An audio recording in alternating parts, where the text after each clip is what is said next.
I'm joined now by Republican Senator Ron Johnson of Wisconsin. Senator, thanks for joining on such an important issue. Obviously, as I mentioned, President Zelensky is coming before the entire Senate tomorrow morning. Is there anything that you could hear from the Ukrainian president that he could say that could change your mind on getting a Ukraine aid bill passed before the end of the year?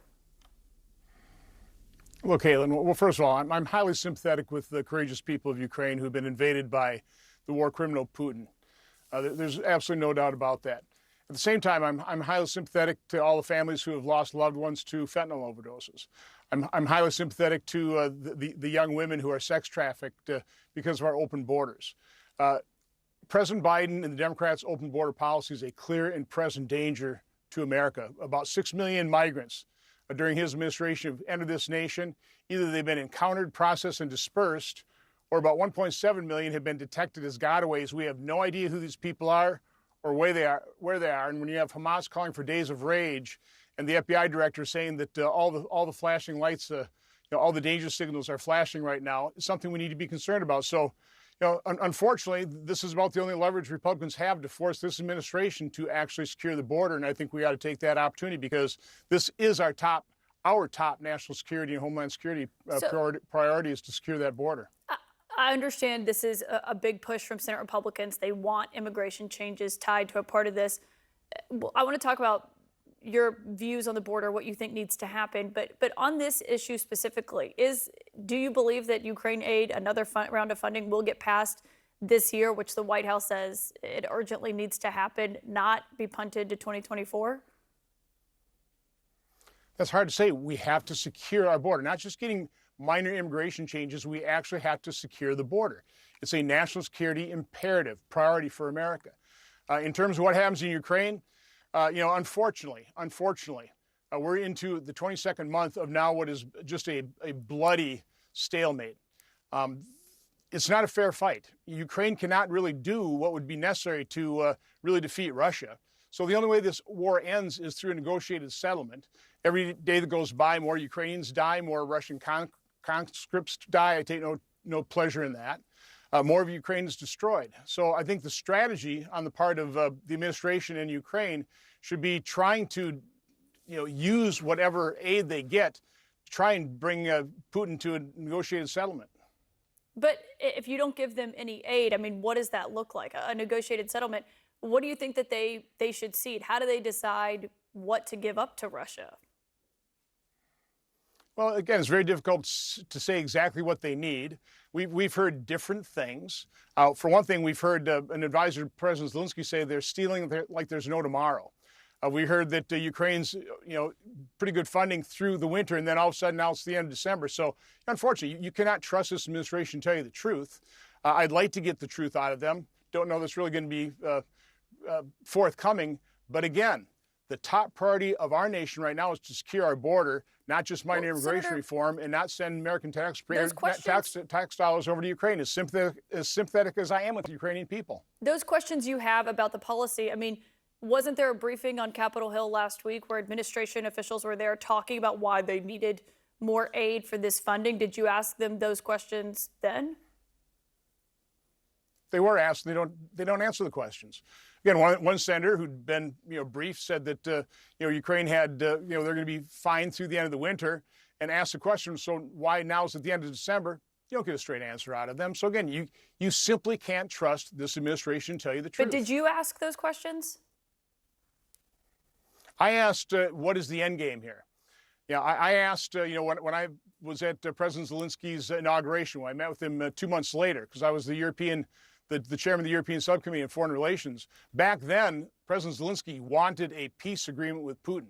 This is when Putin had already annexed Crimea and was firmly in control of eastern Ukraine. He wanted to do a peace deal. I don't know what changed from then to now. I know the impeachment was not helpful to Ukraine. I mean, sir, I don't think Putin ever would have invaded under Trump. But again, he invaded because of the weakness of this administration. It's a tragedy. It's a tragedy what's happened because of President Biden's weakness. Senator, okay, but you're saying you don't understand what changed. I mean, Russia did invade. We all watched it, of course, and that invasion is still going on. But you talk about your concern for the Ukrainians and what happens there. I understand you don't like what you're hearing from the White House, but is the answer to that stopping all funding to Ukraine from the U.S. because they're celebrating it. What happened in the Senate last week on Russian state TV, and President Putin is as well. I've said repeatedly, I would not only vote for, but I would promote funding for Ukraine if it is made contingent on actually securing the border by establishing metrics, monthly metrics that the administration would have to meet before the funding would flow on a monthly basis. I would vote for that. I would promote it. But this administration must secure the border before we send additional funding to Ukraine. It's an easy proposition. We would be doing the administration an enormous political favor if we force them to secure the border. That would take one of the biggest problems President Biden has in terms of his reelection off the table. We would force him to do that. We'd be doing him a huge favor. I don't know why he doesn't understand that. What you're asking for, and I'm not sure how this would work, is basically you want aid to Ukraine conditioned on how many people are crossing the U.S. southern border. I think that's a big question. Yes. But before I let you go, Senator, I do want to ask about this. Obviously, it's your home state. 10 Republicans who signed paperwork falsely claiming that Trump won there in the 2020 election have now agreed to withdraw that paperwork, acknowledge that Joe Biden did win the election, and also agree to not serve as an elector in the 2024 election or in any election where Trump is on the ballot. But there is one person who still serves, Robert Spindell, on a state agency that is responsible for administering elections and certifying the results. Do you think that he should resign from that given the role he played in the fake elector scheme? No, again, there was an active court case. There are all kinds of irregularities in Wisconsin in the 2020 election.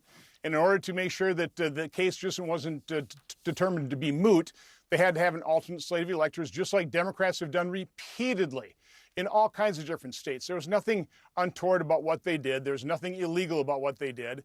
They were just an alternate slate of electors. They were going to court. They had $2.4 million on the line in damages if they lost this case at trial. That's why I know they they've been harassed. But to say you're saying that they I did realize nothing Democrats wrong? have used the civil courts to harass these poor individuals. It's unfortunate. It's a travesty. But that's what Democrats do. They view politics as a blood sport. It was unfortunate. These folks did nothing different than what many Democrats have done in many states They certainly throughout our did, history. Senator. I mean, there were multiple slates of fake electors, including in your home state. They're acknowledging that they were playing a role in trying to improperly overturn the election. That's what they said. They got themselves out of a nuisance lawsuit. They agreed to settle a nuisance lawsuit that never should have been brought. So you think it's It was fine a that harassment someone lawsuit. It was a travesty of justice. you think it's fine that someone who tried to overturn a legitimate election is still on a board Democrat that electors helps have done that certifies? repeatedly. Democrats have done the same thing. In Republicans have never Wisconsin, tried there's to been criminalize it. fake slates of electors.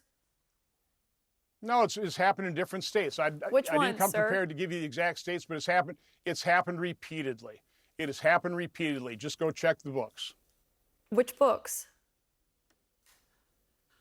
I mean, there have been alternate slates of electors by Democrat electors in our history. Again, this wasn't what this interview was going to be about. I'll come and I'll provide you the information, but I'm absolutely certain about that. I look forward to your office sending that information. We'll publish it if it's We'll do that. accurate. Senator Ron Johnson, a busy day ahead on Capitol Hill. Thank you for your time tonight.